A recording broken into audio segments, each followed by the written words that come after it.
Welcome to my channel. I am Simran Sahani. आज हम discuss करेंगे इंग्लिश राइटिंग स्किल का एक बहुत important topic, job application. Job application हमारे एग्जाम में 5 नंबर में आएगा एंड लॉन्ग राइटिंग टास्क में। तो आज मैं आपको सिखाऊंगी कैसे 5 के 5 नंबर आपको सिक्योर करने हैं। तो स्टार्ट करते हैं इस वीडियो को। आज मैं आपको सिर्फ एक फॉर्मेट प्रैक्टिस करवाऊंगी, उस फॉर्मेट से आप जॉब एप्लीकेशन का हर एक क्वेश्चन सॉल्व कर सकते हो, चाहे टीचर के लिए आ जाए, चाहे एक इंजीनियर की पोस्ट के लिए आता है, चाहे एचआर की पोस्ट के लिए, चाहे अकाउंटेंट की पोस्ट के लिए, सभी आप सॉल्व कर पाओगे सिर्फ एक फॉर्मेट से। कैसे, let me tell you. But वो स्टार्ट करने से पहले जानते हैं कि जॉब एप्लीकेशन होती क्या है।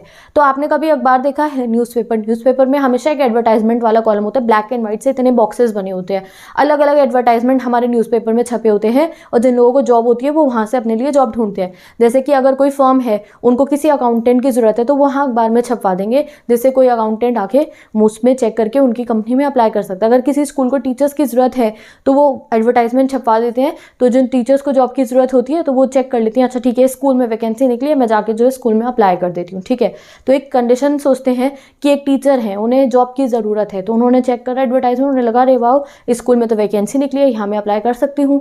तो अगर किसी को जो है जाना हो किसी जगह पे अप्लाई करने के लिए, तो वो ऐसे खाली नहीं चले जाएगा। अगर टीचर ने देखा अरे भैया स्कूल में तो जॉब वैकेंसी निकली है, मैं जाके यहाँ जॉब कर सकती हूँ, तो वो ऐसे डायरेक्टली स्कूल नहीं चली जाएंगे, हाँ मुझे जॉब दे दो, नहीं, साथ में उनको एक चीज़ ले जानी पड़ेगी, क्या, एप्लीकेशन। तो वो एप्लीकेशन ड्राफ्ट करना आज हम सीखेंगे। अगर कोई अकाउंटेंट है, उसने देखा अरे इस फर्म को तो अकाउंटेंट की जरूरत है, मैं यहाँ पे जॉब करने जा सकता हूँ, तो वैसे डायरेक्टली जाके फर्म को नहीं कहेंगे मुझे रख लो अपने का, नहीं, साथ में एक एप्लीकेशन ले जानी होगी, वो एप्लीकेशन बनानी हम सीखेंगे। तो अब ये जो एप्लीकेशन हम बनाते हैं जॉब सीख करने के लिए, ये 2 पार्ट्स में डिवाइडेड होती है। पहला पार्ट होता है जिसमें एक सिंपल एप्लीकेशन होती है, जो बिल्कुल एक फॉर्मल लेटर की तरह होती है, जैसे sender address, date, subject mention होता है। और दूसरा पार्ट होता है जिसको हम सीवी, बायोडेटा और रेज्यूम कह देते हैं। ठीक है, अब देखो ये पहला पार्ट और दूसरा पार्ट क्यों एक ही पार्ट में क्यों नहीं, क्योंकि ये जो पहला पार्ट होता है एप्लीकेशन वाला, ये बहुत फॉर्मल होता है। इसमें बस ये बताना होता है कि हमने एडवर्टाइजमेंट देखा आपको जॉब, आपकी जॉब के लिए, और हम इसके लिए अप्लाई करना चाहते हैं और हम एलिजिबल हैं इसमें अप्लाई करने के लिए।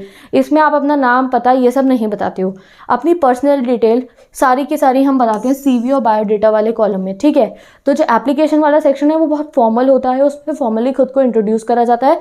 एंड ये सीवी एंड बायोडेटा वाला कॉलम होता है जिसमें आप अपना नाम, पता, घर का एड्रेस, फादर का नेम, 12th की कितनी परसेंटेज, 10 की कितनी परसेंटेज, अपने बारे में सब कुछ बताते हो कि भाई मैं बहुत एलिजिबल हूँ, मेरी इतनी परसेंटेज आई है, मेरा इतना एक्सपीरियंस है, आप मुझे जॉब दे सकते हो। तो इस दोनों चीज़ों को बना के बनती है हमारी जॉब एप्लीकेशन। तो जॉब एप्लीकेशन का एक क्वेश्चन सॉल्व करेंगे एंड उसी से आपको आइडिया लग जाएगा कि कैसे एग्जाम में 5 नंबर आप सिक्योर करने वाले हो। तो ये क्वेश्चन मैंने यहाँ दे दिया है, लेट्स सी। क्वेश्चन है गाइस, यू आर राहुल या रिया। तो लड़के लिखेंगे राहुल, लड़कियां लिखेंगी Riya. You have seen an advertisement for the post of English teacher in Sunshine Public School Kolkata. आपने देखा अखबार में कि सनशाइन पब्लिक स्कूल को इंग्लिश की टीचर की जरूरत है एंड आप एलिजिबल हो उस पोस्ट के लिए।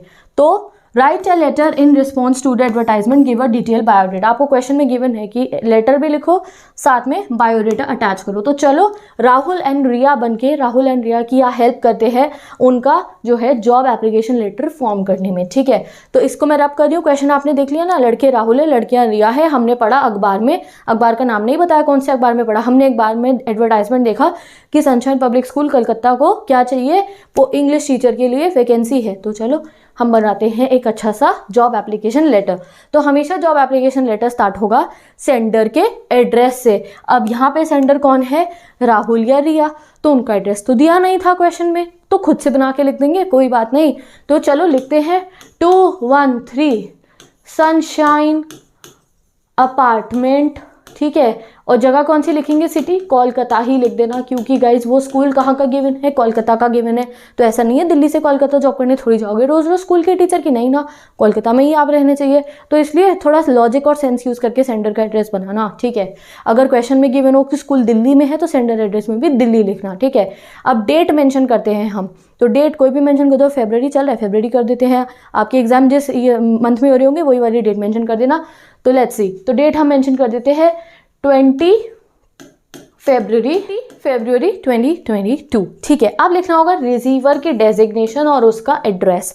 गाइज आपको कोई भी टॉपिक आ जाए, अगर आपको टीचर की पोस्ट क्लियर है, अकाउंटेंट की पोस्ट क्लियर है, डॉक्टर की पोस्ट क्लियर है, इंजीनियर की पोस्ट क्लियर है, किसी के लिए भी आए यही फॉर्मेट चलेगा। पहले सेंडर एड्रेस क्वेश्चन में गिवन है, ठीक है, वरना फिक्चर्स बना के लिख देना, फिर डेट लिखनी है, फिर लिखना है रिसीवर का एड्रेस। अब यहाँ हमारा रिसीवर कौन होगा, स्कूल वाले होंगे, क्योंकि स्कूल को एप्लीकेशन जा रही है, तो आप किसको भेजोगे वहाँ पे एप्लीकेशन। सबसे पहले तो रिसीवर की डेजिग्नेशन लिखनी होगी, तो वहाँ पे रिसीवर की डेफिनेशन क्या होगी, प्रिंसिपल की। तो हम लिखेंगे द प्रिंसिपल, हम प्रिंसिपल को भेजेंगे जॉब मांगने के लिए, तो हम लिख देंगे द प्रिंसिपल, और फिर क्या लिख देंगे, सनशाइन पब्लिक स्कूल कोलकाता। ये बन गया हमारा रिसीवर का एड्रेस। अब यहाँ सपोज करो आपको कोई अकाउंटेंट वाले के लिए लिखना हो, आपको एग्जाम में अकाउंटेंट का क्वेश्चन आ जाए, तो यहाँ पे आप लिख देना कि एक अकाउंटेंट ने देखा अखबार में इश्तिहार, आप सो एंड सो कंपनी के लिए जो है जॉब के लिए एप्लीकेशन लिखो, तो आप लिख देना द चीफ अकाउंटेंट, और जो कंपनी का नाम गिवन होगा वो नीचे लिख देना। जैसे हमारे को यहाँ सनशाइन पब्लिक स्कूल गिवन था तो हमने वो लिख दिया। अगर किसी शेफ़ के लिए आ जाए कि आप शेफ़ हो और ब्लू स्टार होटल के अंदर जो है जो वैकेंसी निकली है शेफ़ की, तो आप लिख देना यहाँ पे the chief chef blue star hotel Kolkata Delhi, जो भी आपको गिवन हो। क्वेश्चन में नहीं गिवन होगा तो वो भी फिक्चर्स बना के लिख देना। तो समझ गए, ये कॉन्सेप्ट, ये फॉर्मेट आप हर एक जॉब एप्लीकेशन पे यूज़ कर सकते हो। तो यहाँ तक हमारा कंप्लीट हो गया। अब आएगा सब्जेक्ट, एक लाइन छोड़ के। सब्जेक्ट के लिए ये लाइन लर्न कर लो आप, हर एक में यही लिखोगे, एग्जाम में कुछ भी आ जाए। Application for the post of dash, dash क्यों लिखा है मैंने, क्वेश्चन में से देख के फिल करना। अब हमारे को क्वेश्चन में क्या होगी मैंने, इंग्लिश टीचर, तो हम लिख देंगे application for the post of English teacher. Accountant आए तो यहाँ अकाउंटेंट लिख देना, ठीक है। इंजीनियर है तो इंजीनियर लिख देना, एचआर है तो एचआर लिख देना। समझ गए ना, सिंपल। ठीक है, आगे मूव करते हैं। आगे आप लिखोगे सैल्यूटेशन सर या मैम, देन आएंगे हमारे मेन पैराग्राफ। अब फॉर्मल लेटर भी तो ऐसे ही होता है, लेटर टू एडिटर वगैरह सब ऐसे ही होते हैं। तो लेट्स सी आपको ये कैसे लिखना है। तो इसमें 3 पैराग्राफ लिखेंगे हम, opening statement, informative paragraph, including statement. तो तीनों के ही मैंने यहाँ पे लाइन्स लिख दी हैं। इन लाइन्स को लर्न कर लो, समझ लो, ये हर एक में आप यूज़ कर सकते हो। तो ओपनिंग स्टेटमेंट में आप हमेशा ये लिखोगे एडवर्टाइजमेंट इन द डैश। अब डैश में क्या लिखना है गाइस, हमें न्यूज़पेपर का नाम लिखना है, क्योंकि एडवर्टाइजमेंट आपने कहाँ देखा होगा, न्यूज़पेपर में ही देखा होगा। तो इसलिए अकाउंटेंट का आ जाए, टीचर का आ जाए, किसी का भी आ जाए, आपको स्टार्ट कैसे करना है, in response to your advertisement in the dash. हमने इस एडवर्टाइजमेंट को देखा इस अखबार के अंदर, ये मतलब है इसका। तो हम लिखेंगे in response to your advertisement in the dash. तो डैश में किसी भी न्यूज़पेपर का नाम लिख देना। क्वेश्चन में गिवन नहीं होगा तो खुद से बनाना। अब हमें क्वेश्चन में नहीं गिवन था तो हम लिख देते हैं in the Times of India. ठीक है, हमने लिख दिया in response to advertisement in the Times of India. Date, एक डेट लिखनी होगी जिस दिन पे आपने एडवर्टाइजमेंट देखा। ठीक है, तो गाइज ऊपर हमने फरवरी मेंशन करा था ना, हम फरवरी में लेटर लिखने हैं, तो एडवर्टाइजमेंट की डेट भी फरवरी की ही लिखना, और कुछ दिन पहले की लिखना। जो डेट आपने ऊपर मेंशन करी थी उससे कुछ दिन पहले की लिखना। जैसे ऊपर हमने शायद 20 फरवरी मेंशन करा था, तो उससे कुछ दिन पहले की लिखते हैं, तो हमने यहाँ मेंशन कर दिया 10 फरवरी। एडवर्टाइजमेंट देखा, उसके कुछ दिनों बाद डिसाइड करा और जॉब एप्लीकेशन डाल दी। ठीक है, तो मंथ सेम रखना। तो यहाँ हमने लिखा in response to advertisement in the Times of India dated. ठीक है, डेट हमने लिख दी 10 फरवरी 2022 फॉर द पोस्ट ऑफ। अब किसकी पोस्ट के लिए हमने देखा था, इंग्लिश टीचर की, तो हम यहाँ लिख देते हैं for the post of English teacher. ठीक है, अब इस लाइन को दोबारा पढ़ते हैं। अगर आपको एग्जाम में अकाउंटेंट के लिए आ जाए तो भी फॉर्मेट सेम रहेगा, बस आप क्या लिख दोगे, in response to advertisement in the Times of India dated, जो डेट आप मेंशन करना चाहो, for the post of accountant. Doctor आए तो डॉक्टर लिख देना, एचआर आए तो एचआर लिख देना। इस डैश में बस आपको जो ऊपर पोस्ट जिस पे एडवर्टाइजमेंट लिखना होगा वो आप मेंशन कर सकते हो। तो ये लाइन कितनी इंपॉर्टेंट है समझ जाओ। अब आगे हम मेंशन करेंगे I hereby offer my candidature for the same. तो इस लाइन का मतलब क्या हुआ, यानी कि इसी पोस्ट के लिए मैं अपना कैंडिडेचर सबमिट कर रहा हूँ, यानी कि मैं एलिजिबल हूँ इस जॉब के लिए एंड मैं सबमिट कर रहा हूँ एप्लीकेशन इस जॉब के लिए। ठीक है, तो ये दोबारा पढ़ते हैं। In response to advertisement in the Times of India dated 10 फरवरी 2022 for the post of English teacher I hereby offer my candidature for the same. मैं अपने आप को एक एलिजिबल कैंडिडेट समझता हूँ इस जॉब के लिए या समझती हूँ इस जॉब के लिए, तो आप मेरा जो है कैंडिडेचर एक्सेप्ट कर लो। ठीक है, तो विद दिस गाइज आपका पहला पैरा कंप्लीट हो गया। ये आप किसी में भी यूज़ कर सकते हो, चाहे डॉक्टर का, एचआर का, शेफ का, किसी का भी। That in response to advertisement in so and so newspaper dated so and so for the post of dash, जो भी डैश आएगी, I hereby offer my candidature for the same. तो पहला पैरा कंप्लीट। अब आएगा guys हमारा second paragraph. इस paragraph में डिटेल में बताना होता है कि हाँ हम इस जॉब के लिए एलिजिबल हैं और अगर आप हमें जॉब दोगे तो मैं बहुत अच्छे से परफॉर्म करूँगा, हार्डवर्क करूँगा, प्रोमिसेस करे जाते हैं। ठीक है, तो लेट्स सी आप इसमें क्या लिखोगे। हर एक में यही लिख देना। आप लिखना आई possess requisite qualification and experience. Requisite की जगह आप डिजायर्ड भी लिख सकते हो, इजी वर्ड है ये। रिक्विजिट लिखना चाहो तो रिक्विजिट लिख देना। तो आपने कहा कि मेरे पास डिजायर्ड क्वालिफिकेशन है, जो इस इंग्लिश टीचर की पोस्ट के लिए चाहिए वो क्वालिफिकेशन मेरे पास है। तो आपने लिखा आई possess requisite qualification and experience. Doctor का है तो भी यही लिखना, अकाउंटेंट का है तो भी यही लिखना, समझ गए ना। I possess requisite qualification and experience. I want to join your dash to fully utilise my potential.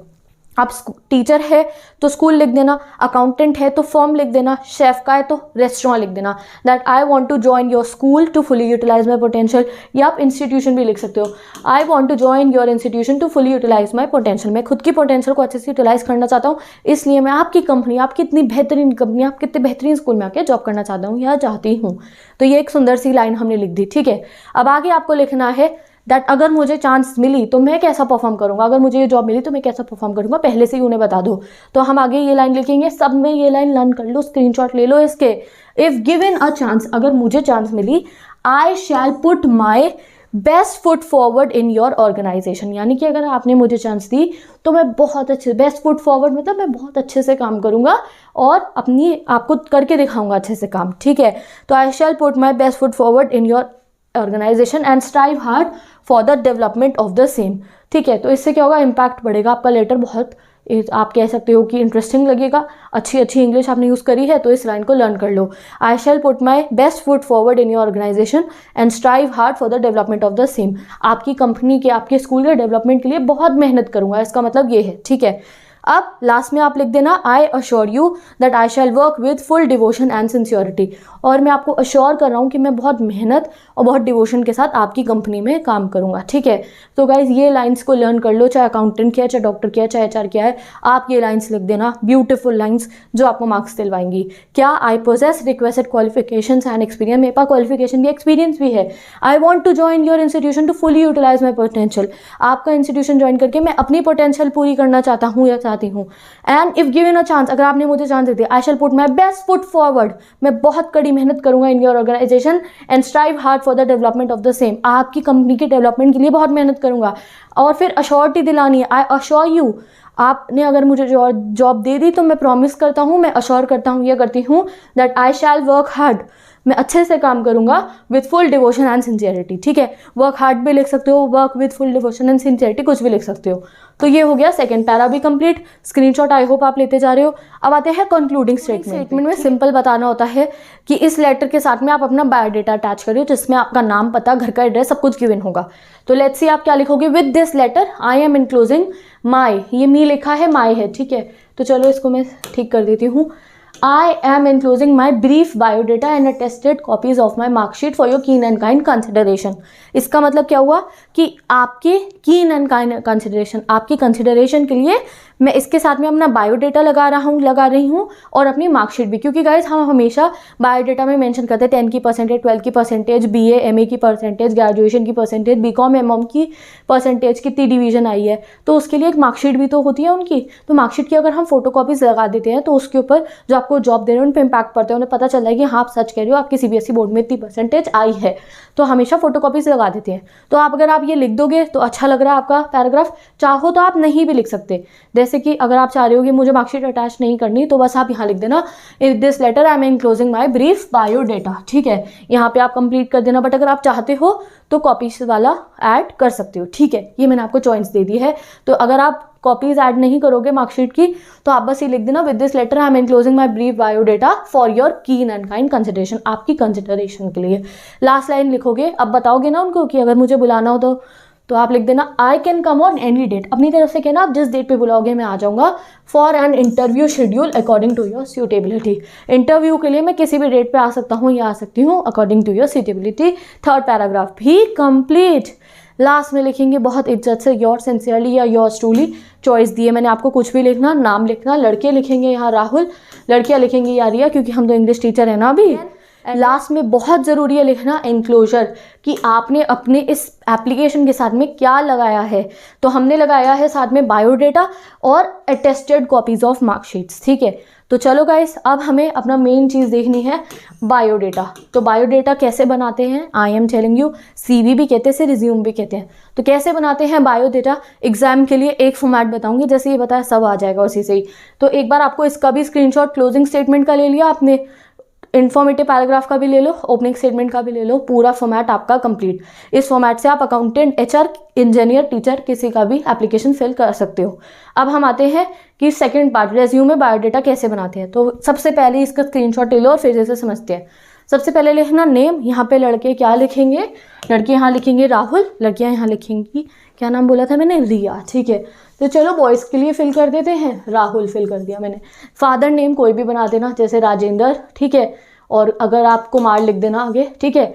As लिख देते हैं, टीचर है तो ऐसे 15-16 मत लिखना, एज लिख देते हैं हम 25, ठीक है। एड्रेस लिख देते हैं, सेंडर्स एड्रेस में मेंशन करा था गाइस, वही मेंशन कर देना। और हॉबीज़ लिख देना, कोई हॉबीज़ में फोटोग्राफी, सिंगिंग, डांसिंग, ऐसा कुछ भी आप मेंशन कर सकते हो, ठीक है। लैंग्वेजेस नोन में आप कोई भी आगे मेंशन कर देना, फ्रेंच, टर्किश, कोरियन, बट एक चीज़ मत भूलना, हिंदी एंड इंग्लिश ज़रूर मेंशन करनी है, समझ गए आप। लैंग्वेजेस नोन में हिंदी इंग्लिश ज़रूर मेंशन करनी है अभी हमें अपने एग्जाम के लिए।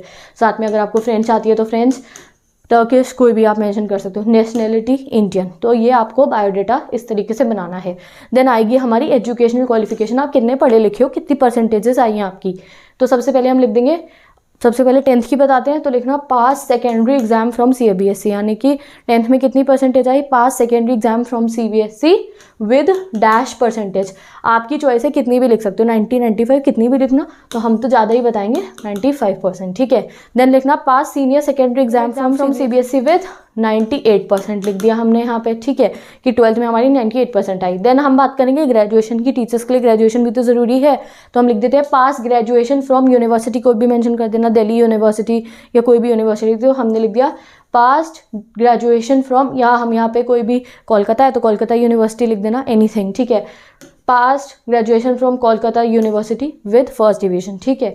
इस तरीके से आपने अपनी एजुकेशनल क्वालिफिकेशन बना दिया। आप ये भी लिख सकते हो MA in English from Kolkata university, MA in English from Delhi university with first division, क्योंकि इंग्लिश का टीचर है तो इंग्लिश मेंशन कर देना।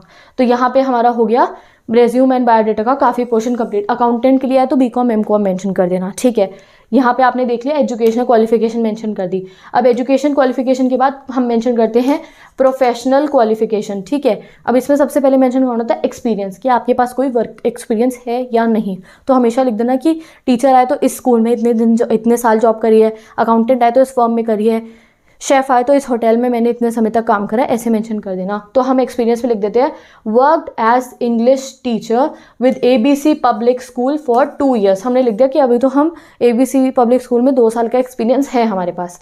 देन लिखते हैं हम एक्सपेक्टेड सैलरी, सैलरी कितनी एक्सपेक्ट करें, इसको एज पर द नॉर्म्स लिख सकते हो आप, कि यानी कि एज पर द नॉर्म्स आप डिसाइड करोगे, या फिर आप 20,000 पर मंथ, 30,000 पर मंथ लिखना चाहो तो लिख देना, ठीक है। देन आएंगी रेफरेंसेस। अब इसका मतलब क्या हुआ, तो देखो प्रोफेशनल क्वालिफिकेशन में गाइज आपको रेफरेंसेस देनी होती है, यानी कि आपको 2 लोगों के नाम बताने होते हैं जो आपके साथ पहले काम कर चुके हैं, जिनको आपके बारे में पता है कि आप कैसा काम करते हो। तो हमेशा क्या, आप लोग 2 नाम लर्न कर लो, वो रेफरेंसेस में डाल देना, और नीचे जो जैसे अकाउंटेंट का है तो लिख देना वहाँ पे, जैसे अगर आपको अभी स्कूल का आया है तो हम लिख देते हैं स्कूल के लिए रेफरेंस में पहला हमने लिख दिया doctor Mohit Agarwal, coordinator of ABC public school. दूसरा हमने लिख दिया mister Ashok Kumar, principal of ABC public school, की मेरे पिछले स्कूल के ये कोऑर्डिनेटर एंड प्रिंसिपल है, इन्हें तो पता ही है कि हम कैसा काम करते हैं, इनसे पूछ लेना, ठीक है। अगर अकाउंटेंट का आया हो या किसी का भी आया हो तो 2 नाम लिख के, अकाउंटेंट का आया हो the chief accountant at so and so firm लिख देना। अगर शेफ़ के लिए आ जाए तो लिख देना कि ये कोई भी एक नाम लिखना, जैसे लिखना mister Mohit Agarwal chef at so and so restaurant, फिर एक और नाम लिखना और लिख देना chef at so and so restaurant, किसी और रेस्टोरेंट का नाम लिख देना, जिससे कि आपके बारे में उनसे रेफरेंस ले सके कि आप कैसा काम करते हो, अगर उन्हें पूछना हो तो यहाँ पे गाइज आपका बायोडेटा कॉलम भी कंप्लीट हो गया है, बायोडेटा भी फिल कर सकते हो। तो बायोडेटा का स्क्रीनशॉट ले लो, ये सब आपको मेंशन करना जरूरी है। तो with this job application complete. देखो मैंने आपको कहा था एक फॉर्मेट कराऊंगी और उससे एग्जाम में कोई भी क्वेश्चन आए, टीचर, HR, इंजीनियर, डॉक्टर सबको सॉल्व कर लेंगे। तो आई होप आप लोगों को बहुत अच्छे से जॉब एप्लीकेशन समझ में आ गई होंगी। तो अब मैं मिलती हूँ आपसे नेक्स्ट वीडियो में, जिसमें हम कोई और राइटिंग स्किल का कॉन्सेप्ट डिस्कस करेंगे। अगर आपको राइटिंग स्किल की notice writing, advertisement writing, invitation, कोई भी कॉन्सेप्ट पढ़ना है ऐसे ही डिटेल वे में इतने बेस्ट एग्जाम्पल्स के साथ, तो डिस्क्रिप्शन बॉक्स में प्लेलिस्ट गिवन है, वहाँ से जाके देख सकते हो। अगर 9th 10th 11th 12th की इंग्लिश लिटरेचर पढ़नी है सबसे डिटेल एंड सबसे बढ़िया एक्सप्लेनेशन के साथ, तो उनकी प्लेलिस्ट भी गिवन है, जाके पढ़ सकते हो। और अगर ये स्लाइड्स चाहिए, अगर आपको ये बायोडेटा चाहिए, अगर आपको जो ऊपर मैंने आपको एग्जाम्पल दिखाया उसके नोट्स चाहिए, तो वो नोट्स या स्लाइड्स आप एक्सेस कर सकते हो मेरी इंस्टाग्राम आईडी से। वहाँ पे मैं हर एक इंग्लिश लिटरेचर के भी और राइटिंग सेक्शन के भी फॉर्मेट अपलोड करती हूँ। तो जाओ इंस्टाग्राम से फ्री ऑफ कॉस्ट जाके जो है मेरे पोस्ट आपको दिख जाएंगे, हाईलाइट सेक्शन में इंग्लिश राइटिंग सेक्शन चेक करना, वहाँ पे हर एक पोस्ट डला हुआ है। लेटर का फॉर्मेट, एडवर्टाइजमेंट का फॉर्मेट, इन्विटेशन का फॉर्मेट, फोन में सेव कर लेना या स्क्रीनशॉट ले लेना, एंड वो आपकी काफ़ी हेल्प करेंगे। तो with this bye, take care, best of luck. मैं मिलती हूँ नेक्स्ट वीडियो में।